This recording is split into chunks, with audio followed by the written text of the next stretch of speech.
നമസ്കാരം. ആ, ഇന്ന് ഞാൻ ചെയ്യുന്ന വീഡിയോ നിമിഷത്തെക്കുറിച്ച് നിങ്ങളെ ബോധവൽക്കരിക്കുന്നതിന് വേണ്ടിയിട്ടുള്ളതാണ്. നമ്മുടെ ജീവിതത്തിൽ ഓരോ നിമിഷവും നമുക്ക് എത്രത്തോളം പ്രാധാന്യമർഹിക്കുന്ന ഒന്നാണ് എന്ന് മനസ്സിലാക്കേണ്ട ഒരു സമയമാണിപ്പോൾ.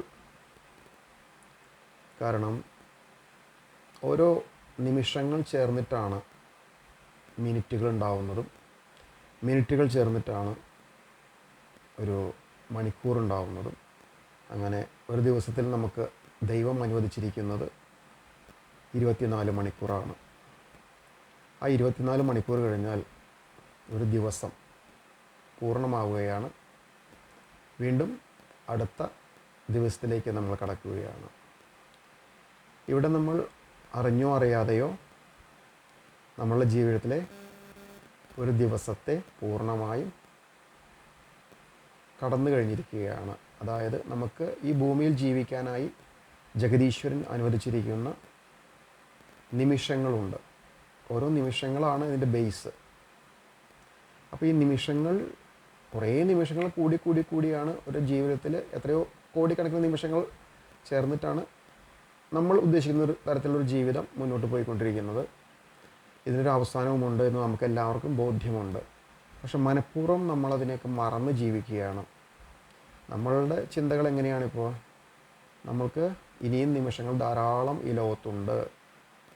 അതുകൊണ്ട് എത്ര കാലം കഴിഞ്ഞാലും ഇന്നത്തെ കാര്യം നാളത്തേക്ക് ഞാൻ മാറ്റിവെക്കാം, ഇല്ലേ മറ്റന്നാളത്തേക്ക് ഞാൻ മാറ്റിവെക്കാം. ഇന്ന് ചെയ്യേണ്ടത് ഇന്ന് തന്നെ ചെയ്തു തീർക്കണം എന്നുള്ള ബോധം നമ്മൾക്ക് ആർക്കുമില്ല എന്നുള്ളതാണ് സത്യം. അതിന് നമ്മൾ എക്സ്ക്യൂസുകൾ കൊടുത്തുകൊണ്ടിരിക്കും. ഇന്ന് നല്ല ദിവസമല്ല, അത് നാളേക്ക് മാറ്റിവെക്കാം. നാളെ നമ്മളുണ്ടോ ഇല്ലയോ എന്നുള്ളത് ആർക്കും പ്രവചിക്കാൻ സാധിക്കുന്ന കാര്യമല്ല. അപ്പോൾ നമുക്ക് മനസ്സിലാക്കേണ്ട ഒരു കാര്യം, നമ്മൾ ഓരോ ദിവസത്തിലെ എത്ര നിമിഷങ്ങളുണ്ടോ ഒരു ദിവസത്തിൽ, ആ ഓരോ നിമിഷത്തിനും വാല്യൂ കൊടുത്ത് വേണം ജീവിക്കുന്നതിന് വേണ്ടിയിട്ട്. അതിന് അത്രയധികം പ്രാധാന്യം അർഹിക്കുന്നുണ്ട്. ഓരോ നിമിഷവും ഓരോ ജീവിതമാണ്. ഇതെല്ലാം നമ്മൾ അറിയേണ്ട ഒരു സമയമാണിപ്പോൾ. അതുകൊണ്ട് സമയത്തിൻ്റെ വില വളരെയധികം, ഏറ്റവും കൂടുതൽ ശ്രദ്ധിക്കേണ്ട കാര്യം അതാണ്. സമയത്തിൻ്റെ വില നമുക്ക് ചുമ്മാ കളയാനുള്ളതല്ല സമയം. നമ്മൾ ഈ ഭൂമിയിലേക്ക് വന്ന അന്ന് മുതൽ നമ്മൾ മരിച്ചുകൊണ്ടിരിക്കുകയാണ്, അല്ലേ? ഓരോ നിമിഷം കഴിയും തോറും നമ്മൾ മരണത്തിലേക്ക് അടുത്തുകൊണ്ടിരിക്കുകയാണ്. ഞാൻ ആരെയും ഭയപ്പെടുത്തുകയല്ല ചെയ്യുന്നത്. പക്ഷേ അത്തരമൊരു ഭയം, മരണഭയത്തിൻ്റെ ആവശ്യമില്ല. കാരണം നമ്മൾ ആത്മാക്കളാണ്. നമ്മുടെ ശരീരം വിട്ടാലും നമ്മളെല്ലാവരും ഈ പ്രപഞ്ചത്തിൽ നിൽക്കും. പക്ഷേ മരണഭയത്തിൻ്റെ ആവശ്യമല്ല വേണ്ടത്. ശരീരം പോകുന്നതിനുള്ള ഭയമല്ല നമുക്ക് വേണ്ടത്. നമ്മളുടെ ഈ സമയത്ത് ഈ ശരീരം ഉപയോഗിച്ച് നമ്മൾക്ക് ഈ ഭൂമിയിൽ വന്നിരിക്കുന്ന സമയത്ത് നമുക്ക് നല്ല കാര്യങ്ങൾ ഈ സമൂഹത്തിനോടും ഈ പ്രകൃതിയോടും പ്രപഞ്ചത്തിന് വേണ്ടിയൊക്കെ ചെയ്യാൻ സാധിക്കുമെന്നുള്ള തോട്ടിലൂടെ, നമ്മൾക്ക് വേണ്ടി തന്നെ ചെയ്യാൻ സാധിക്കുമെന്നുള്ള തോട്ടിലൂടെ മുന്നോട്ട് പോകേണ്ടതുണ്ട്. അത് തോട്ട് മാത്രം പോരാ.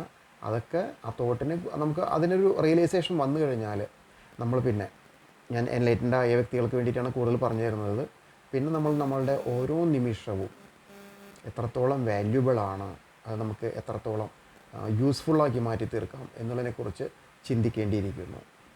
അത് ചിന്തിച്ചാൽ മാത്രം പോരാ. ഒരു നിമിഷത്തിൽ ഒരു ആശയം നിങ്ങൾക്ക് തോന്നുകയാണെങ്കിൽ അത് നിങ്ങൾ പൂർണ്ണമായ ബോധതലത്തിൽ നിൽക്കുമ്പോൾ വരുന്ന ആശയങ്ങളാണെങ്കിൽ, അപ്പോൾ അത് പൂർണ്ണമായ ബോധത്തിൽ ഇങ്ങനെ മായയില്ലാത്ത സമയത്ത് നിങ്ങൾക്ക് ലഭിക്കുന്ന ആശയങ്ങളാണെങ്കിൽ അത് നിങ്ങൾക്ക് മനസ്സിലാക്കാൻ സാധിക്കും. എൻലൈറ്റൻഡ് വ്യക്തികൾക്ക് മനസ്സിലാക്കാൻ സാധിക്കുന്നേ ഉള്ളൂ. എത്രത്തോളം ജഗദീശ്വരനെ ഉൾക്കൊണ്ട് ജീവിക്കുന്നു അത്രത്തോളം നിങ്ങൾക്ക് അതൊക്കെ മനസ്സിലാക്കാൻ സാധിക്കും. അപ്പോൾ അങ്ങനെ ആ ഒരു അവസ്ഥയിൽ നിങ്ങൾക്ക് കിട്ടുന്ന ആശയങ്ങളെ നിങ്ങൾ പിന്നിലേക്ക് മാറ്റി വയ്ക്കരുത്. ഇനി നാളെയാവാം, ഇന്നെനിക്ക് ആശയം കിട്ടി, അതെൻ്റെ മനസ്സിൽ കിടന്നോട്ടെ, അത് ഞാൻ നാളെ ചെയ്തോളാം. മനസ്സിലാവുന്നുണ്ടോ? അത് പാടില്ല. അപ്പോൾ ഈ ആശയം എന്ന് പറഞ്ഞാൽ പലതരത്തിലുള്ള ആശയങ്ങളായിരിക്കാം. ചിലപ്പോൾ നിങ്ങൾക്ക് തന്നെ വേണ്ടിയുള്ള ആശയമായിരിക്കാം. നിങ്ങളുടെ ജോബ് ചേഞ്ച് ചെയ്യേണ്ട ആവശ്യകതയിലേക്കുള്ള ആശയമായിരിക്കാം. അല്ലെങ്കിൽ നിങ്ങളുടെ കുടുംബത്തിൽ ഒരു പുതിയ വസ്തു വാങ്ങിക്കേണ്ടതിൻ്റെ ആവശ്യകതയായിരിക്കാം. ഇല്ലെങ്കിൽ നിങ്ങളുടെ തന്നെ ജീവിതത്തിൽ നിർണായകമായ ചില കാര്യങ്ങളെ പറ്റി തീരുമാനമെടുക്കേണ്ട ആശയമായിരിക്കാം. അല്ലെങ്കിൽ രാജ്യത്തിന് വേണ്ടിയിട്ടായിരിക്കാം, സമൂഹത്തിന് വേണ്ടിയിട്ടായിരിക്കാം. പല ആശയങ്ങളും നമ്മളിൽ വന്നു ചേരും. നമ്മൾ എൻലൈറ്റൻഡ് ആയി കഴിയുമ്പോൾ നമ്മളുടെ ബോധം തെളിഞ്ഞ് വരുന്നതിനനുസരിച്ചിട്ട് നമുക്ക് ഇത്തരം ആശയങ്ങൾ വന്നു ചേരും. ഇങ്ങനെ ആശയങ്ങൾ വന്നു ചേരുമ്പോൾ അത് നമ്മുടെ പൂർണ്ണ ബോധാവസ്ഥയിലിരിക്കുമ്പോൾ ആണ്, അത് തെളിഞ്ഞ ബോധാവസ്ഥയിലിരിക്കുമ്പോഴാണ് അത് വന്നതെന്ന് നിങ്ങൾക്ക് കൺഫർമേഷൻ കിട്ടിക്കഴിയുമ്പോൾ നിങ്ങൾ ഉടനടി അത് പ്രാവർത്തികമാക്കാനുള്ള ശ്രമത്തിലേക്ക് കടക്കണം. മനസ്സിലാവുന്നുണ്ടോ? ഇപ്പോൾ നമ്മുടെ ഇവിടെ നിന്നും എൻലൈറ്റൻഡായി പോയ പല വ്യക്തികൾക്കും പലതരത്തിലുള്ള സിദ്ധികളും പ്രാപ്തമായി കൊണ്ടിരിക്കുന്നുണ്ട്. അവരത് അനുഭവിക്കുന്നുണ്ട് ആ സിദ്ധികളൊക്കെ.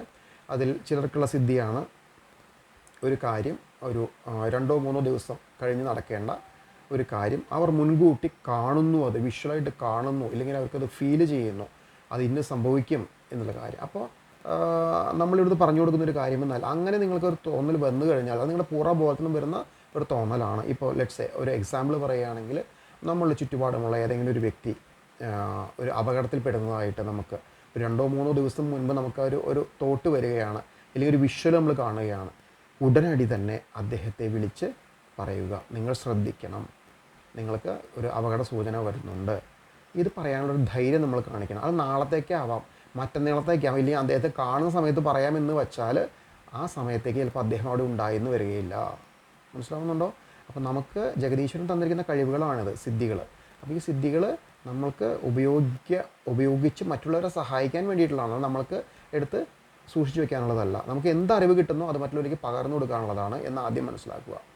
അപ്പോൾ നമ്മൾ ഓരോ നിമിഷത്തിലും നമ്മൾ പൂർണ്ണ ബോധാവസ്ഥയിലിരിക്കുന്ന ഓരോ നിമിഷത്തിലും നമുക്ക് വരുന്ന ഇൻറ്റ്യൂഷൻസ് പലതരത്തിലായിരിക്കാം കേട്ടോ. അപ്പോൾ അങ്ങനെ വരുന്ന ഇൻറ്റ്യൂഷൻസ് ആ നിമിഷത്തിൽ തന്നെ അത് ചിലപ്പോൾ ഞാൻ നേരത്തെ പറഞ്ഞ പോലെ നമ്മുടെ സ്വന്തം കാര്യത്തിലേക്കായിരിക്കാം, ഇല്ലെങ്കിൽ മറ്റുള്ള കാര്യത്തിലേക്കായിരിക്കാം, ഇല്ലെങ്കിൽ രാജ്യരക്ഷയ്ക്ക് വേണ്ടിയിട്ടുള്ളതായിരിക്കാം, ഇല്ലെങ്കിൽ പ്രകൃതിയുടെ രക്ഷയ്ക്ക് വേണ്ടിയിട്ടുള്ളതായിരിക്കാം. എന്താണെങ്കിലും അപ്പോൾ തന്നെ അതിനുള്ള വേണ്ട ആക്ഷൻ എടുക്കുക. അത് നാളത്തേക്കോ മറ്റന്നാളത്തേക്കോ മാറ്റി വയ്ക്കാതിരിക്കുക. അങ്ങനെ ചെയ്യുമ്പോൾ നിങ്ങൾ സമൂഹത്തെ സേവിക്കുകയാണെന്ന് പൂർണ്ണ ബോധത്തോടുകൂടി നിങ്ങൾക്ക് ചെയ്യാൻ സാധിക്കുമ്പോൾ നിങ്ങൾക്ക് അതിൻ്റേതായ പിന്നെയും ഇൻറ്റ്യൂഷൻസ് വന്നുകൊണ്ടിരിക്കും. കുറേ കഴിയുമ്പോൾ നിങ്ങൾക്ക് ഓരോ നിമിഷത്തിലും ഇൻറ്റ്യൂഷൻസ് കിട്ടിക്കൊണ്ടിരിക്കും. നിങ്ങൾക്ക് പലരെയും രക്ഷിക്കാൻ സാധിക്കും. നിങ്ങൾ അറിയുന്നവരും അറിയാത്തവരുമായി പലരെയും രക്ഷിക്കാൻ സാധിക്കും. അതിനുള്ള സാഹചര്യങ്ങൾ പ്രപഞ്ചം നിങ്ങൾക്ക് ഒരുക്കി തരും. അപ്പോൾ നമ്മുടെ മറ്റുള്ളവർക്ക് വേണ്ടിയുള്ള കാര്യം മാത്രമല്ല പറയുന്നത്, നമ്മുടെ ജീവിതത്തിൽ തന്നെയും നമുക്കൊരു ജോലി ചേഞ്ച് ചെയ്യണമെന്നോ ഇല്ലെങ്കിൽ എന്തെങ്കിലും പ്രോപ്പർ അല്ലാത്തൊരു റിലേഷൻഷിപ്പ് നമ്മൾ നിൽക്കുന്നുണ്ട്, അത് എടുത്തു കളയേണ്ട ഒരു സമയമാണ് ഇപ്പോൾ. അപ്പോൾ നമ്മൾ വിചാരിക്കും കുറച്ചും കൂടെ ക്ഷമിക്കാം. അപ്പോൾ എന്ത് സംഭവിക്കും? ആ റിലേഷൻഷിപ്പ് കൂടുതൽ വേഴ്സ്റ്റായി വരും. പിന്നീട് എന്ത് സംഭവിക്കും? നമുക്കത് പറയാനുള്ള ധൈര്യവുമില്ല, നമുക്കറിയാം അത് വേഴ്സ്റ്റായി വരികയാണെന്ന്. ആ നിമിഷം ചെയ്യേണ്ട കാര്യങ്ങളെ ആ നിമിഷം തന്നെ ചെയ്യുക, നാളത്തേക്ക് മാറ്റി വയ്ക്കാതിരിക്കുക. ഇത് ഡിസിപ്ലിൻ്റെ ഒരു ഭാഗമാണ്. ഇതിലൂടെ നിങ്ങൾക്ക് നന്മയേ ഉണ്ടാവുകയുള്ളൂ. പ്രത്യേകിച്ച് എൻലൈറ്റൻഡായി ബോധം തെളിഞ്ഞു നിൽക്കുന്ന വ്യക്തികൾക്കുള്ള കാര്യമാണ് ഞാൻ ഈ പറഞ്ഞു തരുന്നത്. എൻലൈറ്റൻഡ് ആവാത്തവർക്ക് ഇത് ചിന്തിച്ചിട്ട് കാര്യമില്ല. കാരണം എന്താണെന്ന് വെച്ചാണെങ്കിൽ എൻലൈറ്റൻഡ് ആവാത്ത വ്യക്തികളുടെ ബോധനില ഡിഫറൻ്റ് ആയിരിക്കും എന്ന് മാത്രമല്ല അവർ മായയിൽപ്പെട്ട് ഉഴലുകയായിരിക്കും. അവരിൽ നെഗറ്റീവ് എനർജിയുള്ള ധാരാളം ഫോഴ്സുകൾ ഉണ്ടായിരിക്കും. അപ്പോൾ പിന്നെ അവർക്ക് തോന്നുന്നതെല്ലാം കറക്റ്റായിക്കൊള്ളുന്നില്ല. മനസ്സിലാവുന്നുണ്ടല്ലോ? പക്ഷേ എൻലൈറ്റ്മെൻറ്റ് കിട്ടിയ വ്യക്തികൾ അങ്ങനെ ആയിരിക്കില്ല. അവർക്ക് തോന്നുന്ന തോന്നലുകൾ നിസ്സാരമായിരിക്കുകയില്ല. മനസ്സിലായാലും അവർ ആ ബോധാവസ്ഥയിൽ നിൽക്കുന്ന സമയത്ത് അവർക്ക് തോന്നുന്ന തോന്നലുകൾ നിസ്സാരമായിരിക്കുകയില്ല. അപ്പോൾ വീണ്ടും ഞാൻ ആവർത്തി പറയുന്ന കാര്യം, നിങ്ങൾക്ക് ഒരു ആശയം നിങ്ങളുടെ ഉള്ളിൽ വരികയാണെങ്കിൽ, ഒരു തോട്ട് നിങ്ങളുടെ ഉള്ളിൽ കയറി വരികയാണെങ്കിൽ അതിനെ വെറുതെ തള്ളിക്കളയരുത്. അതിനെ കൺഫേം ചെയ്യണം. കൺഫേം ചെയ്തതിന് ശേഷം അത് ഒരാളെ രക്ഷിക്കാനുള്ളൊരു കാര്യമാണെങ്കിൽ, അല്ലെങ്കിൽ അവനവൻ്റെ തന്നെ രക്ഷയ്ക്ക് വേണ്ടിയിട്ടാണെങ്കിൽ, അല്ലെങ്കിൽ മറ്റുള്ളവരുടെ നമ്മുടെ കുടുംബത്തിലെ തന്നെ മറ്റു കാര്യങ്ങൾക്ക് വേണ്ടിയിട്ടാണെങ്കിൽ, എന്താണെങ്കിലും അത് അപ്പോൾ തന്നെ നമ്മൾ എക്സിക്യൂട്ട് ചെയ്യാനായിട്ട് ശ്രമിക്കുകയല്ല, ചെയ്തിരിക്കണം. അപ്പോഴാണ് നമുക്ക് ആ കാര്യത്തിനോട് ഒരു ഉപയോഗം ഉണ്ടാകുന്നുള്ളൂ. അപ്പോൾ സിദ്ധികൾ എന്ന് പറഞ്ഞാൽ ഇങ്ങനെ കുറേ കാര്യങ്ങളുണ്ട്. മനസ്സിലാവുന്നുണ്ടോ? ഇങ്ങനെ പലതരത്തിലും പല വ്യക്തികൾക്കും പലതരത്തിലുള്ള സിദ്ധികളായിരിക്കും ലഭിക്കുക. അപ്പോൾ ഇത്തരം സിദ്ധികൾ ലഭിച്ചവർ അല്ലാത്തവരാണെങ്കിലും നിങ്ങളുടെ ഉള്ളിൽ ബോധങ്ങൾ തെളിഞ്ഞു നിൽക്കുന്ന ആ അവസ്ഥയിൽ നിങ്ങൾക്കുണ്ടാകുന്ന ചിന്തകളെ നിങ്ങൾ ഒരിക്കലും വെറുതെ കാണരുത്. ആ നിമിഷത്തിന് ഇമ്പോർട്ടൻസ് കൊടുത്ത് ജീവിക്കുക. നാളത്തേക്ക് മാറ്റി വയ്ക്കരുത്. അത് മറ്റു പലർക്കും അവർക്കുണ്ടാകാവുന്ന പ്രശ്നങ്ങളെ നിങ്ങളുടെ ഈ ഒരു നിമിഷം കൊണ്ട് നിങ്ങൾ ചിന്തിക്കുമ്പോൾ നിങ്ങൾക്ക് കിട്ടുന്ന ആ ഒരു ആശയം നിങ്ങൾ മറ്റുള്ളവർക്ക് പകർത്തി കൊടുക്കുമ്പോൾ ചിലപ്പോൾ അവരുടെ ജീവിതം പൂർണ്ണമായും രക്ഷപ്പെടാനുള്ള ഒരു സാഹചര്യം അവർക്ക് സൃഷ്ടിക്കപ്പെടാം. മനസ്സിലാവുന്നുണ്ടോ? അപ്പോൾ ഇതെല്ലാവരുടെയും ഉള്ളിലുണ്ടാവണം. നമ്മൾ ഓരോ നിമിഷത്തിലും ജീവിക്കണം. ഓരോ നിമിഷവും വളരെ വിലപ്പെട്ടതാണ്. അപ്പോൾ ഓരോ നിമിഷവും നമ്മളിൽ നിന്നും പോയിക്കൊണ്ടിരിക്കുകയാണ്. അപ്പോൾ അതുകൊണ്ട് നമ്മൾ എന്ന് കരുതി നമ്മൾ തുള്ളിച്ചാടി നടക്കണമെന്നല്ല ഉദ്ദേശിക്കുന്നത്. പക്വതയോടുകൂടിയിട്ടുള്ള തീരുമാനങ്ങൾ എടുത്തുകൊണ്ട് മുന്നോട്ട് പോവുക. അത് ഇന്ന് എടുക്കേണ്ട തീരുമാനം ഇന്ന് തന്നെ എടുക്കുക. നാളത്തേക്ക് മാറ്റി വയ്ക്കരുത്. മനസ്സിലാവുന്നുണ്ടോ? അത് ഏത് സബ്ജക്റ്റിലാണെങ്കിലും ഏത് കാര്യത്തിനാണെങ്കിലും നിങ്ങൾ വളരെ ശ്രദ്ധിക്കേണ്ട കാര്യമാണ്. അപ്പോൾ ഇത്രയും പറഞ്ഞുകൊണ്ട് ഞാൻ താൽക്കാലികമായി എൻ്റെ ഈ വീഡിയോ നിർത്തുകയാണ്. ഇതിലേതെങ്കിലും സംശയങ്ങളൊക്കെ ഉണ്ടെങ്കിൽ നിങ്ങൾക്ക് പേഴ്സണലായിട്ട് മെസ്സേജ് ചോദിക്കാവുന്നതാണ്. Thank U.